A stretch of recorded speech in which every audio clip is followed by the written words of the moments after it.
Hello and welcome to Inclusion Dialogue, a podcast where we discuss everything related to inclusive education and diversity in the classroom. My name is Joanne Banks and I'm a lecturer in Trinity College Dublin in the School of Education. This podcast consists of interviews between me and leading academics from all over the world where we discuss how we define inclusive and special education. We look at the difference between theory and practice and what inclusion looks like on the ground in our schools. I began this project for my students, and it was to allow them to hear the views of researchers that I was getting them to read in the form of journal articles and research reports. I've been pretty overwhelmed by the response though, and I think as the podcast has grown, it will be of a much broader appeal to other academics, to policymakers, to educators and practitioners, to parents, but also to students themselves. My guest this week is Dr Anke De Boer, who works as Associate Professor at the University of Groningen in the Netherlands. Anke has published widely on the topic of social participation and peer relations for students with disabilities in mainstream education in the Dutch context. In this interview, Anke describes the long history of special education in the Netherlands and feels there's a long way to go before full inclusion can be realised. Thank you, Anke. Good morning. Really would like to say thanks for meeting with me today and to be part of this Inclusion Dialogue podcast. It's really important that we hear the voices of international experts on inclusive education from all around the world. And you will hopefully bring together, give our listeners some insight into inclusive education in the Netherlands and maybe go through some of the research that you've carried out over the last number of years. So I just want to say thank you for joining with me. Thanks for the invitation. I think not at all. So I might just start, Anke, with just how did you start working in this research area? How did you get involved in inclusive education? Yeah, it's an interesting question. I started my PhD about 12 years ago, and that was the focus of the PhD study was on inclusive education and in particular on attitudes of directly involved. So that's what my PhD study was about. So that was kind of the way how I got involved in this area. And in this PhD study, there was also the link towards to the social inclusion of students with special educational needs. So the relationship between attitudes of directly involved and to the social participation of students. And I always have been intrigued by the social domain, the social development of students and social exclusion of students. So I think that kind of intrigued me already from the start.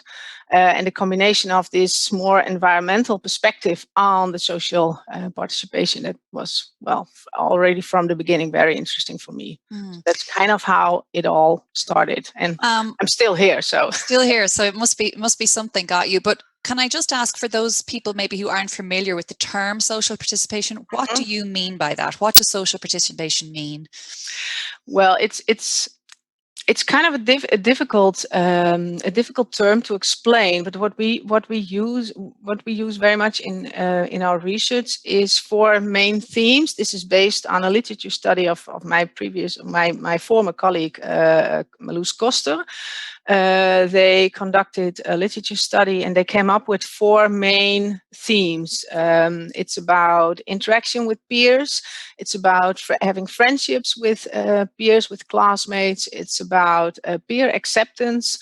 And now I forgot and it's about social self-perception. So how do you perceive yourself in your in your social environment, in your social way?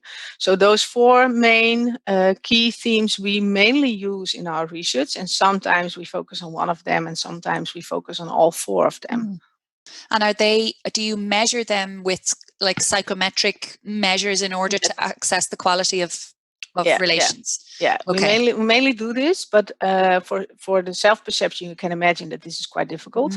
I mean, you should use a different instrument for this. So mostly we use self-reported surveys, for example, for this. Okay. But for the for the interaction, so that's also why it is quite a difficult term because you have to use different measurements to measure all four themes. So interactions, for example, should be examined by real life observations or real time observations. So that's a whole different approach than peer acceptance and friendships, for example. And have you done the observation piece as well in your Yes, work? and well, we are currently working on one of our studies. We use an intervention program. It's based on the American program Special Friends. I don't know if you're familiar with it. No. It's called Special Friends. It's developed by Paddy Favazza and colleagues. It's for kindergarten students. It's a really nice intervention program. It focuses on two main topics, contact and information.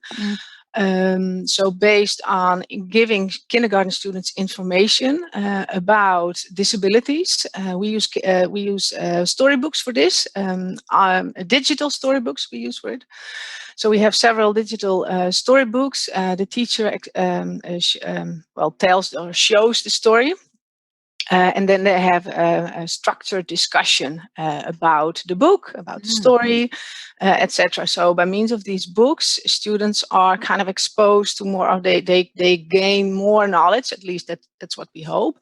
And besides this, there are some cooperative learning, learning forms. What is it? Learning. Like activities? Sorry, activities, that's the word. Learning activities. So we know from our research that just the published systematic review, we show that these two components, so information and contact, are really important to improve peers' attitudes.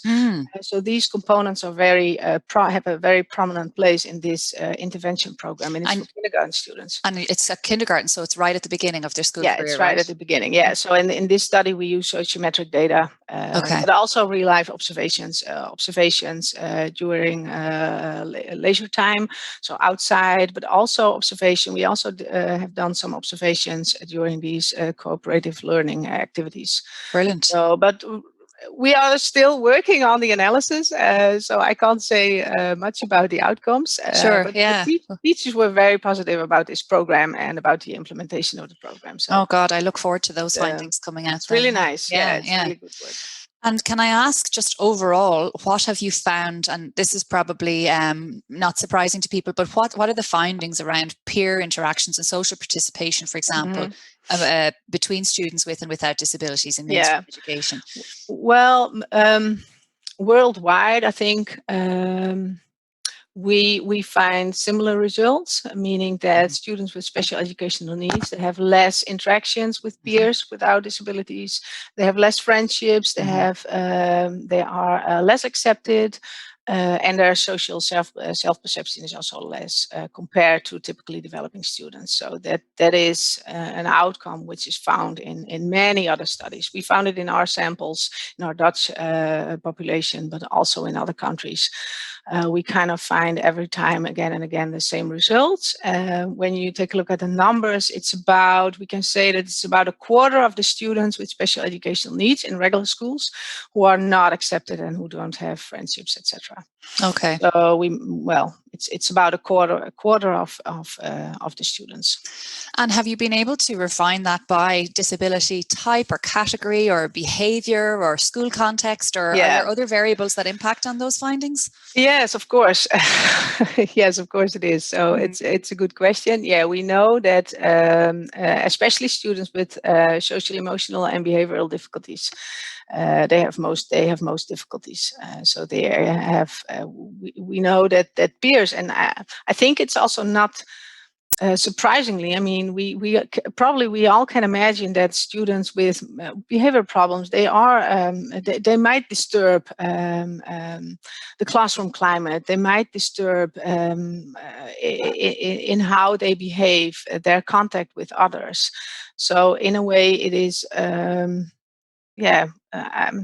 I think we can all imagine, but we have to think about ways how to improve this. And when we think about research, and when we take a look at the research of the past decade, for example, there's not so much going on about interventions so far. You know, we all tend to describe the situation, relate variables, but I really think it's important to make some next steps and to think about ways how to improve it. And do you see the answer lying in things like special friends, that intervention you just described? Is it Yeah. awareness making, things like Yeah. that? Yeah. Well, yes. For some groups, I think this might work out very well. But I also think that, but this is also a personal opinion. I also think that for students with more behavioral problems, I think it is also important to focus on their. I mean, not only about the environment. The environment is really important in terms of attitudes and tolerance and empathy and all these things.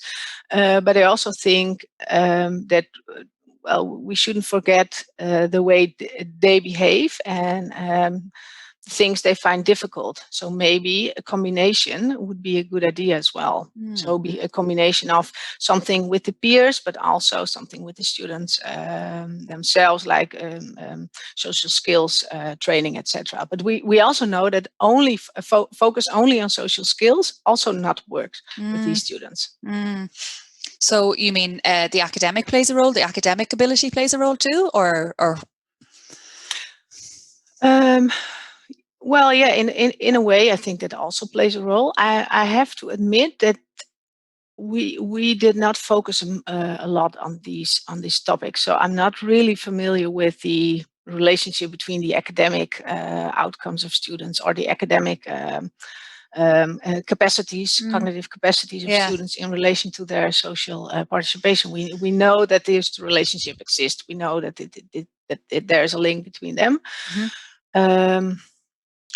Well, but thinking about interventions, etc., and improving the situation, well, this might be a bit more difficult. Yeah, it's even more complex, actually. Yeah, that's even more complex. Yeah, and one thing I want to add is that what we tend to forget is that we have to listen to students, so that we have to talk to students about what they want. So we come up with intervention programs, but we actually do the same. But I really think it's important to talk to students with special educational needs about what they want in their situation. How can they be helped? Who can be involved in this? What kind of things do they want? So, and that's also a focus we had in the last years, and we still have in some studies, that we really focus on, well, the voice of students in terms of their social participation. And it's kind of lacking. In the main, it's lacking from the literature, right? Yes. Yeah. Well, there is some research going on, and I think people have put more emphasis on it in the last years. So it's kind of coming up, a new theme. Yeah, but we have more to work on it. Yeah. Yes. Another area you've looked at quite a bit is the teacher attitude part. Do you want to talk a little bit about your research in that area, a teacher attitude towards inclusive education? Yeah, that's well. This is also a very interesting area, but it also as most areas, also quite a complex area. Well, when you think about attitudes, you have to how we define it, that it consists of three components. So we have a cognitive component, an affective component, and a behavioral component. But this is just based on the three component theory of Triandus. And what we know from research is that, from our own research and also worldwide, is that teachers tend to be neutral, but also hesitant when thinking about inclusive education. But there is a small difference between the three components. When you think about the cognitive component, so that's their beliefs, for example, their beliefs about, for example, the rights of students to be educated in a regular setting. They tend to they tend to be more positive about these things, so about these topics, more related to their own beliefs and their opinions, etc. But when it is about their actual behavior in classroom, what they have to change, do have to make individual education plans, for example, do have to change my curriculum, do have to, make adaptations in materials, etc. They are more resistant. And they so that's a different what we see in attitudes. And what is what is quite lacking in research so far is the link between attitudes and actual behavior of teachers, and also the link towards attitudes of teachers and the position of students in class. People tend to talk a lot about attitudes and also about self-efficacy. This is a huge topic in the area of inclusive education, but there is hardly any research done in which the relationship between attitudes and their actual behavior or student outcomes is, taken together in studies. Yeah, and it's a really good point. You're absolutely right, because it's a flourishing area. So I really area. think we have to, also in from that perspective, we really should take some next steps to kind of unravel what is happening. Is it really starting with kind of resistant or negative attitudes, or is it what can we do in these attitudes, in the self-efficacy of teachers, or in the support of teachers to also improve their teaching and their actual behavior in classroom? Yeah, and I suppose is it a case of identifying their barriers, not just the students' barriers, but is it, what's blocking that translation from their kind of moral view of inclusion to the practical application of it? Yeah, that's also why it is so difficult, because when we try in my own PhD study, we try to link teachers' attitudes towards the students' social participation, but it's so difficult. It's really, really difficult. Because you're measuring two totally different things. So you really have to carefully look at what are we measuring and what is making sense to link it to some student outcomes or actual behavior of teachers. Yeah, and that's really a challenge. Yeah. It's nearly, you would see, a qualitative piece being nearly more valuable in those scenarios, because it's so complex, as you say. Anke, I know it's difficult when people from outside your national context ask you to explain inclusive education in the Netherlands, but for our listeners, is there any way we could get an overview of just where the Netherlands is at the moment? From an Irish perspective, we would consider the Netherlands to have a far more kind of advanced, or be further down the road, if you like, of inclusive education compared to Ireland, for example. But I'm just interested to see what you think about that, and where you were and where you are now, and where you think you're going. That's not difficult, right? No, not at all. Not at all. We will take some time to answer this question. Yeah. No, the thing is that our country, the Netherlands, we have a long history of segregated education. So you can imagine that we have had, and we still have in a way, many different special schools. So many special schools for all types of different disability types. And in the last, in the last 2 decades, policies have been implemented to include from first the more mild disability types towards the more, you could say this more severe disability types, but we still have special education, we still have special schools, and they are kind of clustered into 4 types. So for students who have a visual impairment, for students with more auditory impairments, for students with more cognitive disabilities, and for students with more the behavioral problems. So this is kind of our history, and this history also makes it really difficult and really complex to go and to try to make our system more inclusive, because referral to special education was always possible and still is possible. That's also what we see in the numbers. So the most recent policy implementation of the policy in 2014 was also implemented to decrease the number of students attending special education, and some budget cuts were made, etc. But what we see is that it's not really working. The percentage is now in 2020, 2019, last year, the percentage is even higher than it was before the implementation of the new policy. Wow. Okay.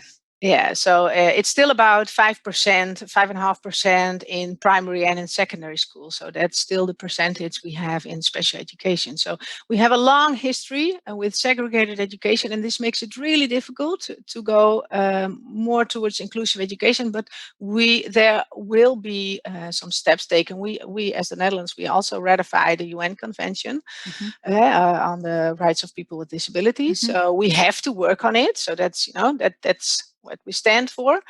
So we have to do this. And right now we are using terms like more inclusive education. So we do not talk about inclusive education because that's still a long way to go. But we are searching for some forms, some in-between forms. So trying to integrate special schools together with regular schools. So then in a way they are still, they still stand alone, but they are integrated in one and the same building. So this means that there are more possibilities to collaborate with each other, to share experiences, etc., among teachers, and also for students to meet each other, to learn from each other, etc. So this is really a form we tend to work on, and I think this is also something we will work on in the coming 5-10 years. And can I ask, do you operate systems of special classes attached to mainstream schools? Do they exist? Yes, I don't know. I don't have any numbers about this, so it's not kind of registered. But I know that these forms exist. This also depends on how schools or school boards tend to use their finances for special education provision, for example. So it really depends on the decisions they made. Sometimes they cluster the budget together and they say we make one special class in a mainstream school. So yes, it happens. So this is also what I was mentioning, this kind of in between form. And what's the kind of general attitude amongst parents, teachers, and kids with special educational needs themselves towards the segregation argument versus full mainstream? Like, is that debate happening? Yeah, yes, it is. And when you think about parents, when talking about parents, I think there is a kind of change going on. At least from what I hear and what I see and what I know from research, is that parents, the same for teachers. Parents tend to be positive in their beliefs, so they really find it kind of a good idea that children with special education needs, they have the rights to be educated, and they have the rights. It's good for them to attend regular schools because they can make friends, etc. But when it is about their own child and about their own the classroom and the teacher of their own child, they are more resistant. The same as what we found for teachers. So for parents, this is kind of the same. But what we see now is that parents with having a child with special educational needs, especially parents with with a child with more severe disabilities, they are really not seen in our system. So they are really segregated and excluded still. So what we see now, that these parents are really try to force the system. So they really try to kind of stand up and say, our child has the right. We have the UN Convention, so you have to work on it. My child also has the right to be educated in this and this in the regular system. So there's a difference between those two groups of parents, and it's also logical and obvious. And Anke, can I just also then ask you a little bit about maybe teacher capacity and the extent to which teachers have the training or the expertise in accommodating students or increasingly diverse classrooms? Where is the kind of Dutch system in relation to things like that? Yeah. Well, that's a very intriguing question because we have no policy about this. Oh. So that's also why it is so complicated. Of course, there is a focus. Of course, we know what to work on. Of course, there are some national goals which are set for the curriculum for pre-service teachers, etc. But in the end, it is up to the institutes. So, for example, I also give courses to students who will become a primary school teacher, and it's up to me as a teacher what the content of a course is. So, an example for just to give an example, I'm giving a course translated. It's behavior in classroom, but it's up to me what I want to discuss in this course. So there is no, of course, we should meet, the qualifications of the curriculum of the training program, but in the end, it's up to the lecturers. It's up to us and the institute what the content of the courses will be. So that has to do with the autonomy the institutes have, the autonomies of schools, the autonomy of the school board. So it's also. So I was just talking about the pre-service program. When talking about in-service program, that's up to the school boards. So it's up to the school boards how to prepare also in-service teachers, what they want to do and what they want to offer. So there's, and I think I expect that there will be more focus on this in the coming years, because we see that there's a huge difference, that teachers are really differently prepared in how to educate, how to differentiate, etc. So in their actual teacher behavior and their knowledge about it. So I think one of the main issues for the coming years will be that there will be more focus on this, and I also hope a bit more regulation about what should be done and how should we work on this, because still now that's not done. Yeah, and it sounds like there's no overarching policy guiding that, so there's huge variability. Is that what you're saying? Yes. That's it. That makes it quite difficult, because then you have a huge difference in terms of qualifications, in terms of knowledge, in terms of actual competences, behavior. So that's, I think that's quite a challenge for the coming years. Yeah. Anke, thank you so much. I've really enjoyed that. And thanks for giving us a kind of a whistle-stop tour of the Dutch system, but also then a lovely insight into your research on social participation, but also teacher attitudes. So I really like to thank you for giving up your time, and it was really lovely to meet you. Thank you. It was a pleasure to talk with you. Thank you very much. I hope you took something from that interview, so thank you for listening. Feel free to spread the word and share the episode. You can find out more from my academic website, bankoниnclusion.com, and I will catch you next